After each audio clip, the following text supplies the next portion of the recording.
اللہ تعالیٰ نے اس دنیا کو آزمائش کی جگہ بنایا ہے. مختلف انداز سے مشکلات آتی رہتی ہیں، آزمائشیں آتی ہیں. حاجی عبدالوہاب صاحب انتقال سے کچھ عرصہ پہلے فرمانے لگے، ہم گھرے ہوئے ہیں اندرونی طور سے بھی اور بیرونی طور سے بھی. بعض اوقات آدمی اتنی مشکلات میں آ جاتا ہے چاروں طرف سے کہ کوئی چیز سجھائی نہیں دیتی، کیا کرنا چاہیے، کیسے نکلوں. حضور صلی اللہ علیہ وسلم ایک موقع پر آرام کر رہے تھے. درخت کے نیچے اپنی تلوار کو جناب رسول اللہ صلی اللہ علیہ وسلم نے درخت کی ٹہنی سے لٹکا دیا. آرام کر رہے ہیں، ساتھی بھی آرام کرنے لگے جہاں ان کو جگہ مل گئی. دشمن آ گیا اور تلوار بھی نکال لی اور جناب رسول اللہ صلی اللہ علیہ وسلم کو بھی اٹھا دیا اور یوں کہنے لگا کہ اے محمد صلی اللہ علیہ وسلم، کون ہے جو آپ کو اب مجھ سے بچائے گا؟ اب حالات ایسے ہو گئے، کوئی ساتھی بھی نظر نہیں آ رہا اپنا، اور دشمن سامنے کھڑا ہے اور حضور کی تلوار ہاتھ میں لی ہوئی ہے اور یوں کہہ رہا ہے کہ کون بچائے گا. حضور صلی اللہ علیہ وسلم نے بہت ہی اطمینان سے فرمایا اللہ کا نام لیا. اس دشمن کے ہاتھ سے تلوار گر گئی. پھر حضور صلی اللہ علیہ وسلم نے اپنی تلوار تھی خود اٹھا لی اور یوں فرمایا جس کا مفہوم ہے یہ بتاؤ اب تم کو مجھ سے کون بچائے گا؟ تو کہنے لگا آپ کریم ہیں اور ابن کریم ہیں، معاف کرنے والے ہیں. اس ساری باتوں سے یہ معلوم ہوا جب آدمی گر جائے، کوئی راستہ نظر نہ آئے، نگاہ اللہ پر جمی رہے، کرنے والی ذات اللہ کی ہے. فرمایا جس کا مفہوم ہے سارے جمع ہو جائیں، نقصان پہنچانا چاہیں نہیں پہنچا سکتے مگر وہ جو اللہ نے مقدر میں لکھا ہے. سارے جمع ہو جائیں، نفع پہنچانا چاہیں نہیں پہنچا سکتے مگر وہ جو اللہ نے مقدر میں لکھا ہے. اور تقدیر کا قلم ہر اس چیز کو لکھ چکا ہے جو ہونا ہے. پھر قلم اٹھا لیے گئے، صحیفے خشک ہو گئے، جو ہونا ہے سو ہو کر رہے گا. پھر یہ بھی فرمایا کہ دیکھو کچھ مانگنا ہو تو صرف اللہ ہی سے مانگنا. تم اگر اللہ کے دین کی حفاظت کرو گے تو اللہ بھی تمہاری پھر حفاظت کریں گے. جب آدمی مشکلات میں گھر جائے چاروں طرف سے، اب راستہ کیا ہے؟ موسیٰ علیہ السلام اپنی قوم کو لے کر نکلے. اب سامنے سمندر ہے اور پیچھے فرعون اور اس کا لشکر آ گیا. اب قوم تو موسیٰ علیہ السلام کی دیکھ رہی ہے کہ آگے بھی راستہ نہیں ہے، پیچھے بھی راستہ نہیں ہے. آگے سمندر ہے اور پیچھے فوج ہے فرعون کی، کیا کریں ہم؟ تو انہوں نے موسیٰ علیہ السلام سے کہا اے موسیٰ ہم تو پکڑ گئے. اس پر موسیٰ علیہ السلام نے فرمایا ہرگز نہیں، اللہ ہمارے ساتھ ہیں، اللہ میرے ساتھ ہیں. موسیٰ علیہ السلام نے فرمایا اللہ میرے ساتھ ہیں. جب اللہ ہے تو پھر غم کس بات کا کہ یہ سارا نظام اللہ چلا رہے ہیں. جیسے اس کائنات کو اللہ نے بلا شرکت غیر کے بنایا ہے، اکیلے بنایا ہے، ایسے ہی اللہ تعالیٰ اس ساری کائنات کے نظام کو بلا شرکت غیر کے چلا رہے ہیں اور اکیلے چلا رہے ہیں. یہاں جو کچھ ہے اللہ کی طرف سے ہے اور اللہ کر رہے ہیں اور اللہ ہی سے ہوتا ہے۔ ایک پتا بھی اس دنیا میں یہ اللہ کے حکم کے بغیر ہل نہیں سکتا ہے۔ مخلوق چاہے کتنی ہی طاقتور نظر آئے ظاہری شکل میں، اور مخلوق کتنی ہی زور آور نظر آئے ظاہری شکل میں، اور مخلوق کتنی ہی قد آور نظر آئے ظاہری شکل میں، مخلوق مخلوق ہے اور اللہ کے سامنے اس کی کوئی حیثیت نہیں ہے۔ جو مخلوق چاہے گی وہ نہیں ہوگا، جو اللہ چاہیں گے وہ ہوگا، اور اللہ کی چاہت ہر چیز پر غالب ہے۔ فیصلہ اللہ کا ہے، حکم اللہ کا ہے، غلبہ اللہ کا ہے۔ جب آدمی گر جاتا ہے تو نگاہ صرف اللہ پر جانی چاہیے، نگاہ صرف اللہ پر رہے۔ حضور صلی اللہ علیہ وسلم ابو بکر رضی اللہ تعالیٰ عنہ کے ساتھ ہیں، دشمنوں سے چھپ کر غار ثور میں پناہ لی ہوئی ہے۔ دشمن پیچھا کرتے کرتے پہنچ گئے۔ ابو بکر رضی اللہ تعالیٰ عنہ نے عرض کیا، اے اللہ کے رسول، یہ تو یہاں پر آ گئے، غار کے منہ پہ کھڑے ہوئے ہیں، اگر یہ صرف اپنے پاؤں کو دیکھ لیں ہم نظر آ جائیں گے، اگر صرف اپنے پاؤں کو دیکھ لیں ہم نظر آ جائیں گے۔ تو حضور صلی اللہ علیہ وسلم نے فرمایا کہ غم مت کرو، لا تحزن، اور کیا فرمایا، ان اللہ معانا، اللہ ہمارے ساتھ ہے۔ قریب کرنا، آ جائیں ذرا قریب آ جائیں جی، سرک جائیں جی، اللہ جزائے خیر عطا فرمائے، اور تھوڑا سا آگے آ جائیں، سب ساتھی تھوڑا سا آگے بڑھ جائیں۔ حضور صلی اللہ علیہ وسلم نے فرمایا، لا تحزن ان اللہ معانا، اللہ ہمارے ساتھ ہے۔ جب اللہ ساتھ ہے تو غم کس بات کا؟ یہ ساری کائنات اللہ کے قبضے میں ہے، کوئی مخلوق ایسی نہیں جو اللہ کے قبضے سے باہر ہو۔ کائنات کا ذرہ ذرہ یہ اللہ کے حکم میں جکڑا ہوا ہے۔ تمام مخلوقات پر اللہ کو کلی اختیار اور کامل تصرف حاصل ہے۔ ایسا نہیں کہ کوئی اللہ کے قبضے سے باہر، ایسا کبھی نہیں ہے۔ ساری مخلوق ہے، خالق تو اللہ ہے، بنانے والے اللہ ہیں، اور باقی سب بنی ہوئی ہے۔ جیسے ساری مخلوق اس بات کی احتیاج رکھتی ہے وجود میں آنے کے لیے اللہ کا حکم آئے، اسی طرح سے ساری مخلوق اس بات کی محتاج ہے کہ نفع دے یا نقصان دے، اللہ کی محتاج، سب مخلوق اللہ کی محتاج، اور اللہ تعالیٰ کرنے میں کسی بھی مخلوق کے محتاج نہیں ہے۔ جو چاہیں، جس وقت چاہیں، جیسے چاہیں اللہ کر لیں، اس میں کوئی شک نہیں۔ اس دنیا کو اللہ نے دارالاسباب بنایا ہے، ہر چیز سبب کے تحت بنائی ہے، سبب کے ماتحت چلتی ہے ساری چیزیں، کائنات کا نظام ایسا اللہ نے بنایا ہے۔ لیکن اگر دنیا دارالاسباب ہے تو مسبب الاسباب اللہ کی ذات ہے، اور اللہ تعالیٰ کرنے میں اپنے کسی بھی سبب کے پابند نہیں ہیں، کرنے میں کسی سبب کے محتاج نہیں ہیں، اللہ کو کرنے میں کسی سبب کی پابندی نہیں ہے۔ اللہ کرتے ہیں، اپنی قدرت سے کرتے ہیں، اور جب کرنے پر آئیں، چاہے سبب کے تحت کریں، چاہے سبب کے خلاف کریں، چاہے بغیر سبب کے کریں، یہ اللہ کی مرضی ہے۔ اللہ کرتے ہیں، اپنی قدرت سے کرتے ہیں۔ ہاں، جب کوئی مشکل آ جائے تو اللہ کی طرف متوجہ رہنا ہے کہ اے اللہ، کرنے والی ذات تو آپ کی ہے۔ اب یونس علیہ السلام مچھلی کے پیٹ میں ہیں، اب گھرے ہوئے ہیں، سمندر کا اندھیرا ہے، مچھلی کے پیٹ کا اندھیرا ہے، پھر رات کی گہرائی ہے، اندھیرا ہی اندھیرا ہے، لیکن یونس علیہ السلام نے اللہ کو پکارا،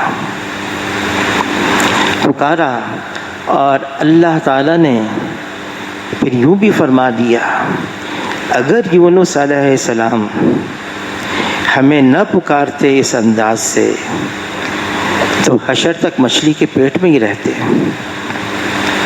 زندہ سالم مچھلی کے پیٹ سے نکال دیا۔ ابراہیم علیہ السلام اب آگ میں ڈالا جا رہا ہے، اور منجنیق کے ذریعے سے جبرائیل علیہ السلام آ گئے اور آ کر کہا کہ ہم اللہ کی طرف سے اجازت لے کر آئے ہیں، پانی کا بھی فرشتہ ہے، ہوا کا بھی فرشتہ ہے، جیسے آپ چاہیں آگ کو ختم کر دیں۔ تو ابراہیم علیہ السلام نے پوچھا جبرائیل علیہ السلام سے، اللہ نے حکم دیا ہے؟ کہ حکم تو نہیں دیا ہے، ہم اجازت لے کر آئے ہیں۔ تو ابراہیم علیہ السلام نے کہا پھر مجھے کسی اور کی حاجت نہیں۔ اللہ تعالی ہم سب سے، اس پوری امت سے کلام پاک میں ایک بات فرما رہے ہیں، اور وہ یہ بات ہے الیس اللہ بکاف عبدا، پوچھ رہے ہیں ہم سے کیا میں اپنے بندے کے لیے کافی نہیں ہوں؟ اللہ ہمارے لیے کافی ہے۔ اگر اللہ ساتھ ہیں تو پھر غم کسی بات کا نہیں ہے، وہ ہمارے لیے کافی ہیں۔ اور اللہ تعالیٰ نے ایسے کئی واقعات بیان کیے، ہوئے صحابہ کرام کے ساتھ بھی ہوئے، پہلے انبیاء علیہ السلام کے ساتھ بھی ہوئے، صحابہ کرام کے ساتھ بھی ہوئے۔ سبب اسباب اس کے ذریعے سے ہوئے، اس کے بغیر ہوئے، اس کے مخالف ہوئے۔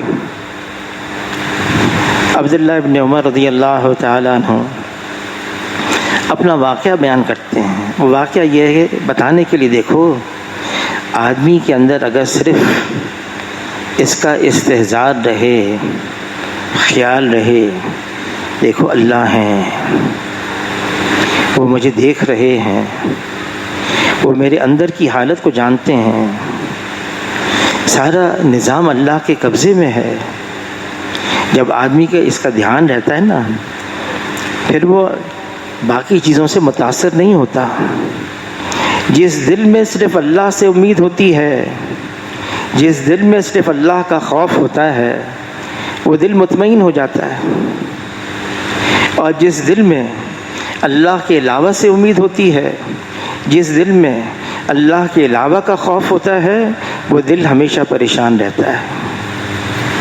آزمائشیں آئیں گی، حالات آئیں گے، ایسے حالات بھی آئیں گے کہ آدمی کو کوئی راستہ بھی نظر نہیں آئے گا، لیکن اس کا بھی طریقہ بتا دیا، دیکھو اللہ کی طرف متوجہ رہنا۔ تو عبداللہ ابن عمر رضی اللہ تعالیٰ عنہ واقعہ سناتے ہیں کہ ساتھیوں کے ساتھ میں نکلا مدینہ منورہ سے باہر جنگل کی طرف۔ تو میں نے کہا کھانے کا وقت ہے، دسترخوان بچھا لو۔ ہم نے دسترخوان بچھایا، ساتھی بھی آ گئے، میں بھی بیٹھ گیا۔ اتنے میں دیکھا کہ ایک چرواہا بکریاں چراتے ہوئے جا رہا ہے۔ تو میں نے اس چرواہے کو آواز دی، آ جاؤ، تم بھی آ جاؤ، اور آ جاؤ ہمارے ساتھ دسترخوان پہ شامل ہو جاؤ۔ اس چرواہے نے کہا کہ میں تو روزے سے ہوں۔ تو عبداللہ ابن عمر رضی اللہ تعالیٰ حیران ہو گئے، سخت گرمی ہے، لو چل رہی ہے۔ اس چرواہے کو بلایا، ادھر آؤ، کہ اتنی گرمی میں بھی تم نے روزہ رکھا ہے؟ تو اس نے کہا میں ایام الخالیہ، فارغ وقت کو وصول کر رہا ہوں، بکریاں چرانا ہے، میں نے روزہ رکھا ہے۔ تو اور دیکھنے کے لیے، جانچنے کے لیے عبداللہ ابن عمر رضی اللہ تعالیٰ نے اس چرواہے سے کہا اچھا ایسا کرو، ایک بکری ہمارے ہاتھ فروخت کر لو، بیچ دو، ہم اس کو ذبح کریں گے، پکائیں گے، کھائیں گے، تمہیں بھی کچھ کھلا دیں گے۔ اس چرواہے نے کہا مجھے معاف کرنا، میں ان بکریوں کا مالک نہیں ہوں، میں چرواہا ہوں، بکریاں فلاں فلاں کی ہے جو مدینے میں رہتا ہے، اس لیے مجھے اختیار نہیں ہے کوئی بکری لوں اور بغیر مالک کی اجازت کے اس کو ذبح کر کے آپ کو کھلاؤں؟ تو عبداللہ ابن عمر رضی اللہ تعالیٰ عنہ نے یوں کہا آزمانے کے لیے اس چرواہے سے، تم مالک سے یوں کہہ دینا بھیڑیے نے بکری کھا لی۔ فوراً اس چرواہے نے یوں کہا فَأَيْنَ اللَّهُ أَيْنَ اللَّهُ، اللہ کہاں گیا؟ بس عبداللہ ابن عمر اتنے حیران ہو گئے، ایک چرواہا ہے، جنگل کا رہنے والا ہے، بکریاں چرا رہا ہے، سیدھا سادہ ہے، لیکن اس کو اس کا استحضار ہے کہ اللہ کہاں گیا، اللہ تو دیکھ رہے ہیں۔ عبداللہ ابن عمر رضی اللہ تعالیٰ عنہ مدینہ گئے واپس ساتھیوں کو لے کر، تو جو بکریوں کا مالک تھا اس سے وہ بکریاں بھی لی، اس غلام کو چرواہے کو بھی لیا، خریدا، پھر اس غلام کو بلایا، اس کو آزاد کیا اور یوں کہا یہ بکریاں تمہارے حوالے ہیں، تمہاری ہیں۔ کیا ہے اس کا استحضار؟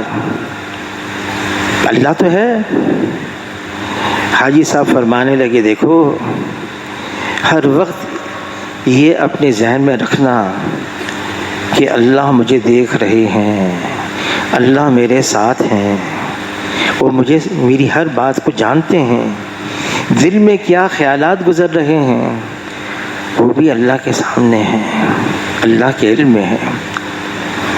حضور صلی اللہ علیہ وسلم نے فرمایا، جو حدیث جبرائیل ہے کہ اللہ کی ایسی عبادت کرو ان تعبد اللہ کأنک تراہ فإن لم تکن تراہ فإنہ یراک، اللہ کی اس طرح سے عبادت کرو جیسے تم اللہ کو دیکھ رہے ہو ان آنکھوں سے، اور اگر یہ کیفیت نہیں پیدا ہوتی اللہ تو تمہیں دیکھ رہے ہیں۔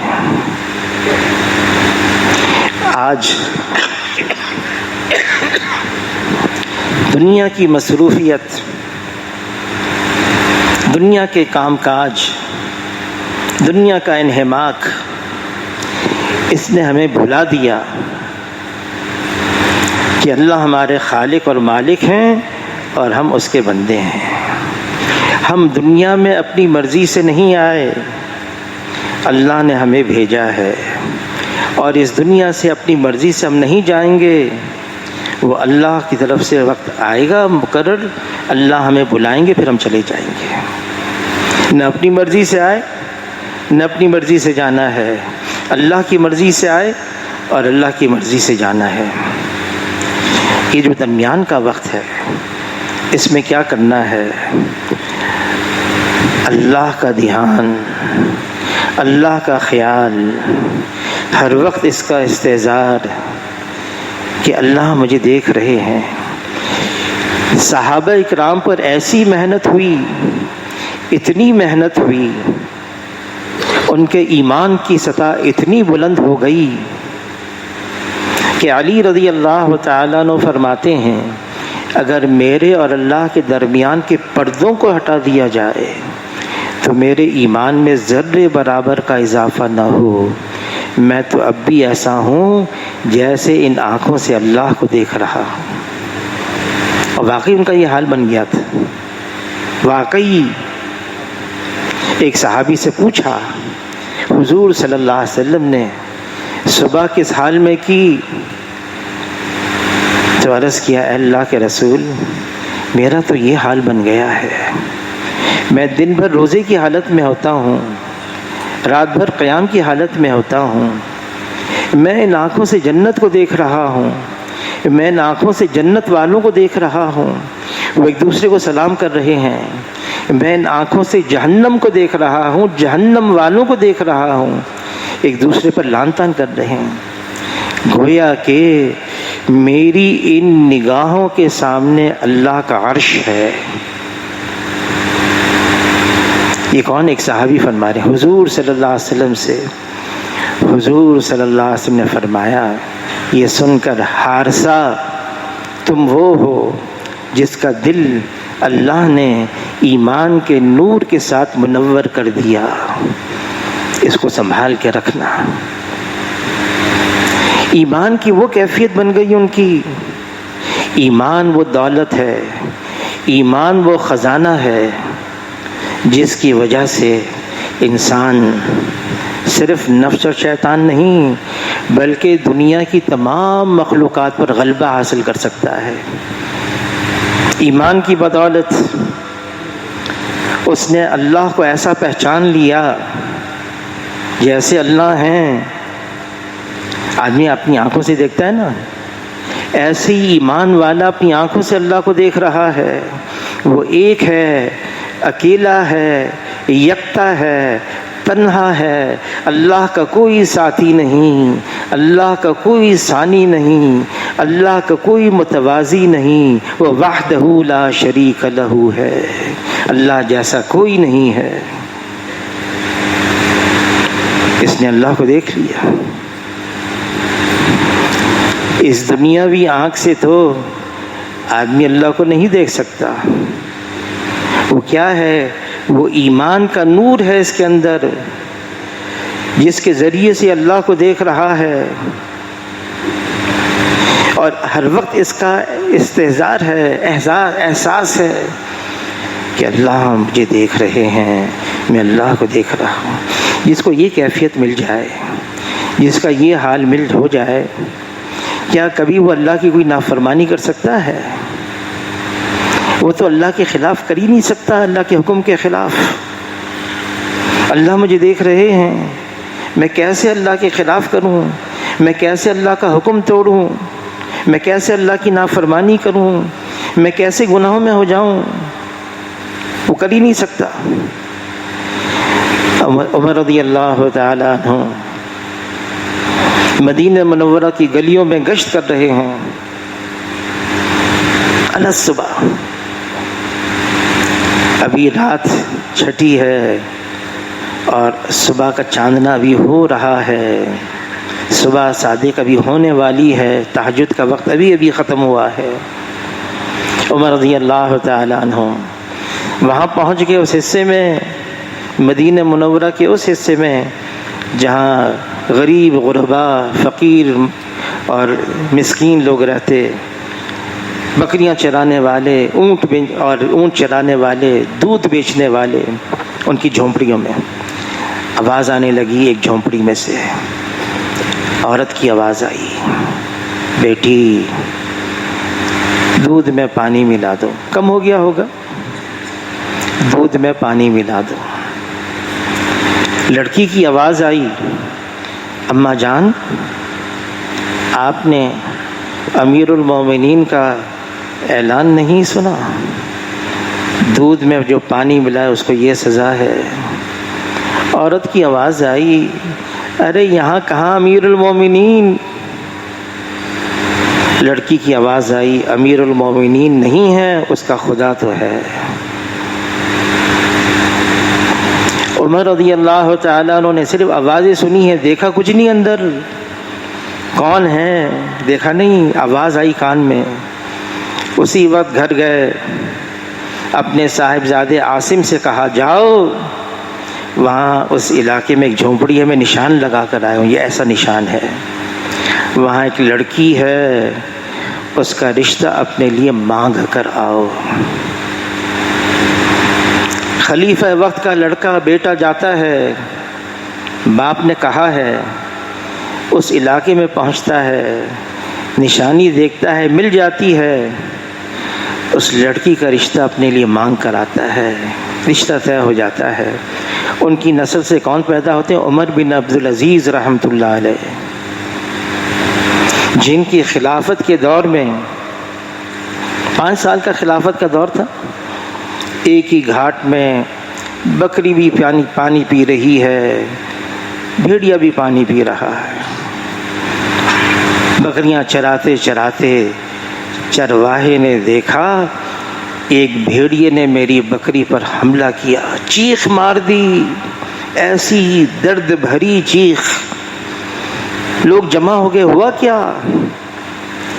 ایک بکری گئی ہے، بھیڑیے نے حملہ کر لیا، ایک بکری گئی ہے، کہ بکری پر نہیں رو رہا، میں اس بات پہ رو رہا ہوں عمر بن عبدالعزیز جب سے خلیفہ بنے کسی بھیڑیے کی ہمت نہیں ہوئی بکری پر، میرے بکری پر حملہ کرنے کی۔ آج جو حملہ ہوا ہے معلوم ہوتا ہے کہ عمر بن عبدالعزیز کا انتقال ہو گیا، اور واقعی تحقیق ہوئی تو پتہ چلا اس وقت عمر بن عبدالعزیز رحمۃ اللہ علیہ کا انتقال ہو گیا تھا۔ عمر رضی اللہ تعالیٰ عنہ نے صرف آواز سنی، بیٹے سے کہا رشتہ مانگ کر آؤ، کہ مقصود زندگی حاصل ہو گیا، کہ اللہ مجھے دیکھ رہا ہے اور اللہ کے قبضے قدرت میں سب کچھ ہے۔ یہ دنیا میں ہم آئے اسی لیے ہیں، ہمارے دنیا میں آنے کا عنوان یہی ہے، مقصد یہی ہے، ہم اس دنیا کو بنانے کے لیے نہیں آئے۔ اللہ نے ہماری دنیا میں آنے کا عنوان بیان کیا ہے، وَمَا خَلَقْتُ الْجِنَّ وَالْإِنسَ إِلَّا لِيَعْبُدُونَ، اللہ نے جن اور انس کو اپنی عبادت کے لیے بنایا ہے۔ اور ابن عباس رضی اللہ تعالیٰ فرماتے ہیں اِلَّا لِيَعْرِفُونَ، اس کا سے مراد اِلَّا لِيَعْبُدُونَ سے مراد اِلَّا لِيَعْرِفُونَ ہے، اللہ کو پہچانو۔ جس نے اللہ کو پہچان لیا پھر وہ اللہ کو چھوڑ کے نہیں جائے گا، مال کی طرف نہیں، مال والوں کی طرف نہیں، نقشوں کی طرف نہیں، نقشے والوں کی طرف نہیں، منصب عہدے کی طرف نہیں، منصب عہدے والوں کی طرف نہیں، وہ کس کی طرف جائے گا؟ فَفِرُّوا إِلَى اللَّهِ، وہ صرف اللہ کی طرف جائے گا، اللہ کے علاوہ نہیں جائے گا۔ مال سے زندگی نہیں بنتی، مال والوں سے زندگی نہیں بنتی، زندگی اس کی بنتی ہے جس کی اللہ بناتے ہیں۔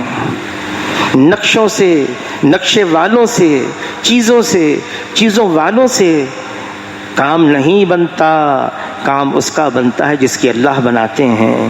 اللہ بنانے پر آئے کوئی بگاڑ نہیں سکتا، اللہ دینے پر آئے کوئی روک نہیں سکتا، اور اگر اللہ ہی بگاڑ دیں پھر کون ہے جو بنا سکتا ہے؟ اگر اللہ ہی روک دیں تو پھر کون ہے جو دے سکتا ہے؟ اللہ کی طرف متوجہ رہنا، اللہ سے مانگنا، کوئی حال ہو، والقدر خیرہ وشرہ من اللہ تعالی، خیر بھی اللہ کی طرف سے ہے، شر بھی اللہ کی طرف سے ہے۔ اللہ کی طرف متوجہ ہو جائیں، اللہ سے مانگیں کہ اللہ ہی سارے حالات کے بنانے والے ہیں، لیکن یہ حالات بھی مخلوق ہے، یہ جو چیزیں آ رہی ہیں نا یہ سب مخلوق ہیں، اور یہ ہماری آزمائش کے لیے آ رہی ہیں۔ اللہ تعالیٰ نے کلام پاک میں فرمایا ہے جس کا مفہوم ہے ہم نے پہلوؤں کو بھی پرکھا ہے، جانچا ہے، ہم تمہیں بھی پرکھیں گے اور جانچیں گے۔ کس بات پر؟ کہ کون سچا ہے اور کون سچا نہیں ہے۔ یہ جو ہم نے لا الہ الا اللہ کہا ہے یہ صرف زبان کی بات نہیں ہے، یہ تو دل کا اقرار ہے، یہ کلمہ ہے جس میں لا پہلے ہے، نفی پہلے ہے، انکار پہلے ہے۔ لا، اللہ کے علاوہ جو کچھ ہے وہ اللہ کا غیر ہے، وہ اللہ کے سوا ہے، وہ اللہ کا ما سوا ہے، اور جو اللہ کا غیر ہے وہ اللہ کے بغیر کچھ کر نہیں سکتا ہے۔ یہ اللہ کے غیر کا تاثر دل و دماغ سے نکالنا ہوگا۔ کچھ ہو جائے، کتنے ہی حالات ہو جائیں، بلال رضی اللہ تعالیٰ عنہ کو گلے میں رسی ڈال کے کھینچا جا رہا ہے، گرم ریت کے اوپر سینے پر چٹان رکھی جا رہی ہے، لیکن زبان سے کیا احد احد، ایک اللہ ہے، ایک اللہ ہے۔ وہ کیا تھا؟ یقین تھا، دل مطمئن تھا کہ اللہ تو ہیں، نظام تو اللہ چلا رہے ہیں، اللہ کے علاوہ کوئی کچھ نہیں کر سکتا۔ ہاں، بعض ایسے لوگ ہوتے ہیں، ایسے ان کے اندر اکڑ آ جاتی ہے اللہ نے ان کو مال دے دیا، نقشے دے دیے، عہدہ دے دیا، اب اس کے دھوکے میں آ جاتے ہیں، دھوکہ آ جاتا ہے انسان کو۔ فرعون انا ربکم الاعلی، میں سب سے بڑا رب ہوں۔ اللہ نے اس وقت نہیں پکڑا، فوری طور سے نہیں پکڑا۔ موسیٰ علیہ السلام ہارون علیہ السلام کو بھیجا، سمجھاؤ، بتاؤ، نرمی سے بات کرو، لیکن جب اللہ نے پکڑ بھی لیا، اللہ کی پکڑ بڑی سخت ہوتی ہے، بڑی سخت۔ پکڑ کیا تھی؟ پانی میں ڈبکیاں لگا دیں۔ اب پانی سر سے اوپر گزر گیا، اب کہنے لگا فرعون میں ایمان لے آیا موسیٰ اور ہارون کے رب پر، میں رب العالمین پر ایمان لے آیا، لیکن اب تو پانی سر سے اوپر گزر گیا تھا، کچھ نہیں ہو سکتا تھا۔ وہ کیا تھا؟ اللہ کی طرف سے پکڑ آتی ہے، لیکن پہلے ڈھیل۔ کوئی اللہ کے آگے حکم نہیں چلا سکتا، کوئی اللہ کے سامنے پر نہیں مار سکتا، کوئی اللہ کے آگے دم نہیں مار سکتا، کوئی اللہ کے سامنے سر اٹھا کر چل نہیں سکتا۔ اللہ تعالیٰ تو انسانوں سے فرمائے، انسانوں سے، اے انسانوں تم سارے کے سارے فقیر ہو، محتاج ہو، غنی تو اللہ کی ذات ہے جو سب کو دے رہا ہے، سب فقیر ہیں، کوئی اللہ کے سامنے اکڑ نہیں سکتا۔ اگر اکڑے گا بھی بہت جلدی اللہ تعالیٰ اس کو سمجھا دیں گے پھر، لیکن ایسے وقت میں سمجھائیں گے پھر اس کو کچھ کر نہیں سکے گا۔ ایک صاحب تھے، بڑا شوق تھا میں بہت بڑا عالی شان پانی کا جہاز بناؤں۔ کتنے مہینے لگے، کتنے ہزار مزدور لگے، اور وہ جہاز کہا وہ آئلینڈ سے چلے گا اور بحر اوقیانوس کو پار کرتے ہوئے پہنچے گا امریکہ میں۔ جب جہاز بالکل تیار ہو گیا تو آئے لوگ اس سے پوچھنے کے لیے تمہارا یہ جہاز کتنا محفوظ ہے، پانی کا جہاز اتنا بڑا عالی شان بنایا ہے، کتنے ہزار لوگ تو کئی مہینے اس کو بنانے میں لگے رہے، کتنا محفوظ ہے؟ تو معاذ اللہ یوں کہنے لگا اب تو خدا بھی اس کو نہیں ڈبو سکتا۔ اب بڑے لوگ آئے اس جہاز کے اندر، جہاز روانہ ہوا، بیچ بحر اوقیانوس میں اٹلانٹک اوشن میں پہنچ گیا، برف کا ایک تودا آیا، ایک ٹکر ماری، اب وہ ڈوبنے لگا، ایسا ڈوبنے لگا کہ 2 ٹکڑے ہو گئے اس کے 2 ٹکڑے۔ وہی اس جہاز کا مالک اب آ کے کپتان سے کہتا ہے کوئی صورت ہے اس کو ڈوبنے سے بچانے کی، کوئی صورت ہے؟ تو وہی اب کپتان اس مالک کو کہتا ہے اب سوائے خدا کے اس کو کوئی نہیں بچا سکتا۔ کون اللہ کے سامنے مقابلہ کر سکتا ہے؟ کوئی ہے؟ وہ خالق ہے، وہ کائنات کا مالک ہے، وہی تو ہے ہمارا حاجت روا، وہی تو ہے ہمارا پالن ہار، وہی تو ہے ہمارا مشکل کشا، وہی تو ہے جو ہماری ہر مشکل کو آسان کرتا ہے۔ وہ ایسا کریم ہے جو صرف اللہ کا نام لیتا ہے وہ کبھی محروم نہیں رہتا، جو صرف اللہ کا نام لیتا ہے کبھی بھی محروم نہیں رہتا، جو اللہ کو پکارتا ہے جس حال میں ہو اللہ اس کی پکار کو سنتا ہے۔ یہاں تک کہ اگر کافر بھی اللہ کو پکار لے، تیمور لنگ نے اتنا کہا اے مسلمانوں کے خدا، اللہ نے اس کی بھی پکار سن لی۔ وہ تو ایسا ہے جو صرف اللہ کی طرف ایک بالش بڑھتا ہے، اللہ ایک ہاتھ اس کی طرف بڑھتے ہیں، جو ایک ہاتھ اللہ کی طرف بڑھتا ہے اللہ 2 ہاتھ اس کی طرف بڑھتے ہیں، جو چل کر آتا ہے اللہ کی رحمت دوڑ کر اس کو تھام لیتی ہے۔ وہ بڑا قدردان ہے جو صرف اللہ کا نام لیتا ہے، مجمع میں لیتا ہے، اللہ فرشتوں کے مجمع میں اس کا نام لیتے ہیں، کوئی چپ کے دل میں اللہ کا نام لیتا ہے، پھر اللہ بھی چپ کے اس کا نام لیتے ہیں۔ جو اللہ کا ہے پھر اللہ اس کے ہیں، جو اللہ کا بن گیا پھر اللہ اس کے ہو گئے۔ جس کے اللہ ہو گئے اس کو کس بات کا غم ہے؟ پھر کوئی حال آئے کیسا ہی کیوں نہ ہو، اللہ تو ہمارے ساتھ ہیں، کرنے والی ذات اللہ کی ہے، ہوگا وہ جو اللہ چاہیں گے، فیصلہ تو اللہ کا ہے۔ اس لیے ہر حال میں ہمیں اللہ کی طرف متوجہ رہنا ہے۔ ہاں، عاجزی، انکساری، کبھی غرہ نہ ہو۔ حنین کے اندر صرف چند صحابہ تھے، مثال اللہ نے ہمارے لیے قائم کی، ورنہ صحابہ تو بڑی مقدس ہستیاں ہیں، ان کو اللہ نے استعمال کیا ہمارے لیے۔ چند صحابہ کے زبان پر آ گیا، ہمیشہ ہم تعداد میں تھوڑے رہتے تھے اور وہ زیادہ ہوتے تھے، پھر بھی ہم غالب آتے تھے۔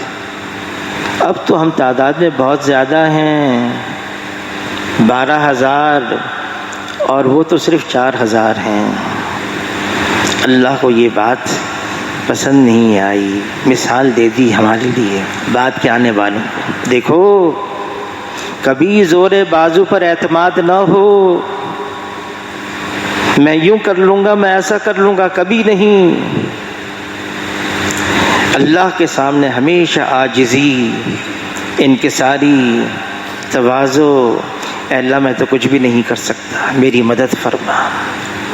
جو اللہ کے سامنے اپنی عاجزی رکھتا ہے، بے بسی بے کسی رکھتا ہے، پھر اللہ تعالیٰ ایسوں کی مدد کرتے ہیں، اور جب اللہ مدد پر آتے ہیں پھر کوئی اس کا کچھ نہیں بگاڑ سکتا۔ اللہ کے نام کے بغیر کوئی کام پورا نہیں ہے، اللہ کی مدد کے بغیر کوئی کام آسان نہیں ہے، اللہ کی اطاعت کے بغیر زندگی خوشگوار نہیں ہے، اللہ کے ذکر کے بغیر دلوں کو اطمینان نہیں ہے، اللہ کی نجات کے بغیر کوئی ٹھکانہ نہیں ہے، اللہ کی حفاظت کے بغیر کوئی پناہ گاہ نہیں ہے، اور اللہ کی رحمت کے بغیر کوئی مصیبت ٹلتی نہیں ہے، اور اللہ کی اجازت کے بغیر جنت میں جانا بھی نہیں ہے۔ ہم اللہ کے بغیر کچھ نہیں کر سکتے۔ ہم اللہ کے سامنے عاجزی، انکساری، اپنی بے بسی رکھیں گے، دعائیں مانگیں گے۔ اللہ نے حکم دیا ہے مجھ سے مانگو، پھر اللہ نے وعدہ کیا ہے میں تمہاری مانگ کو پورا کروں گا۔ اللہ نے وعدہ کیا ہے، ہم اللہ سے مانگتے رہیں، خوب مانگیں۔ حضور صلی اللہ علیہ وسلم نے اپنی امت کو بیچ چوراہے میں نہیں چھوڑ دیا، بے سہارا نہیں، ہمیں وہ بتائے ہیں، چیزیں دی ہیں، دعائیں بتائی ہیں۔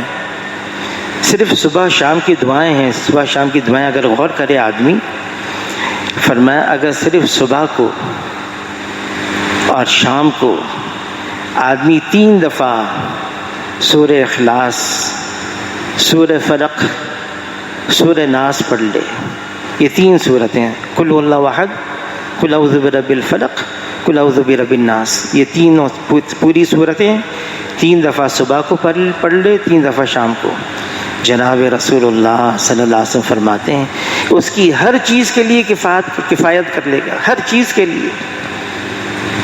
پھر اور دعائیں ہیں، پھر صبح شام کی پھر مسنون دعائیں ہیں۔ یہ مسنون دعائیں کوئی معمولی باتیں نہیں ہیں، کھانے سے پہلے کی دعا، کھانے کے بعد کی دعا، مسجد میں داخل ہونے والی دعا، مسجد سے باہر جائیں تو یہ دعائیں، یہ بہت اہم دعائیں ہیں۔ اس میں ہماری حفاظت ہے، اس میں ہماری ترقی ہے، اس میں حضور صلی اللہ علیہ وسلم کی سنت کی ادائیگی بھی ہے۔ بہت پہلے کی بات ہے، جب رائیونٹ کے اندر پنکھے بھی نہیں ہوتے، ایک بلب جلتا تھا، تو وہاں حاجی صاحب، گرمی کا زمانہ تھا، تو چھت کے اوپر اپنا نیچے بسترا لگایا ہوا تھا، آرام کر رہے تھے عشاء کی نماز کے بعد، تو میں ان کی ٹانگیں دبا رہا تھا۔ اس وقت ایک طالب علم تھے مدرسے کے، اب تو ماشاءاللہ خطیب ہو گئے بہت بڑے، تو تو وہ دوسری ٹانگ دبا رہے تھے. تو حاجی صاحب اس سے فرمانے لگے تمہیں ایک ایسا نسخہ بتاؤں کہ مولانا احسان صاحب اس وقت جس مقام پر ہیں تم بھی اس مقام پر پہنچ جاؤ. اب میں بھی سن رہا تھا. تو اس طالب علم نے کہا اب تو ماشاءاللہ بہت بڑے خطیب ہیں جامع مسجد کے. تو کہنے لگا ہاں ضرور بتائیں. تو فرمایا تم صرف مسنون دعائیں موقع موقع کی پڑھ لیا کرو, اللہ تمہیں اس مقام پر پہنچا دیں گے جو اس وقت مولانا احسان صاحب جس مقام پر ہیں. صرف مسنون دعائیں. بیت الخلاء میں داخل ہونے سے پہلے کی دعا حضرت شیخ نے لکھا ہے جو سنت کی نیت سے سنت کے طریقے پر بیت الخلاء جائے گا اور یہ اس کا بیت الخلاء جانا اللہ کے قرب کا ذریعہ بنے گا. یہ تو اپنی ضرورت کے لیے جا رہا ہے, لیکن فرمایا سنت کی نیت سے سنت کے طریقے پر یہ بیت الخلاء جائے گا, یہ اللہ کے قرب کا ذریعہ بن جائے گا. یہ ایسی اہم چیزیں ہیں ہمارے کرنے کے لیے کہ آدمی ہر وقت اللہ کی طرف متوجہ رہے گا, اللہ کی طرف متوجہ رہے. ہاں بھئی یہ تو میں اپنی ضرورت کے لیے جا رہا ہوں, لیکن اللہ کا حکم ہے میں حضور کے طریقے پر جاؤں گا, اللہ میری دنیا بھی بنائیں گے, اللہ میری آخرت بھی بنائیں گے. اللہ تعالی ہم سب کو عمل کی توفیق عطا فرمائے. اور یہ باتیں اس لیے ہیں تاکہ ہمارے عمل میں آ جائے. مولانا عمر پالنپوری صاحب فرماتے تھے جو نقوش میں ہے وہ نفوس میں آ جائے. کتابیں بہت لکھی گئی ہیں, بہت کتابیں. اب تو یہ انسانوں کی زندگی سے ظاہر ہو, پتہ چلے ہم مسلمان ہیں, ہم حضور صلی اللہ علیہ وسلم کی امتی ہیں, یہ نظر آئے, ظاہر ہو. عائشہ رضی اللہ تعالیٰ سے پوچھا حضور صلی اللہ علیہ وسلم کے اخلاق کیسے تھے؟ تو عائشہ رضی اللہ تعالیٰ عنہ نے الٹا سوال کیا تم نے قرآن نہیں پڑھا؟ قرآن پڑھا ہے. کہ یہی حضور کے اخلاق ہیں, جو کچھ قرآن کے اندر وہ حضور کی زندگی میں, جو کچھ حضور کی زندگی میں وہ قرآن کے اندر ہے. یہ عمل کے لیے ہے. اللہ تعالی ہم سب کو عمل کی توفیق عطا فرما دے.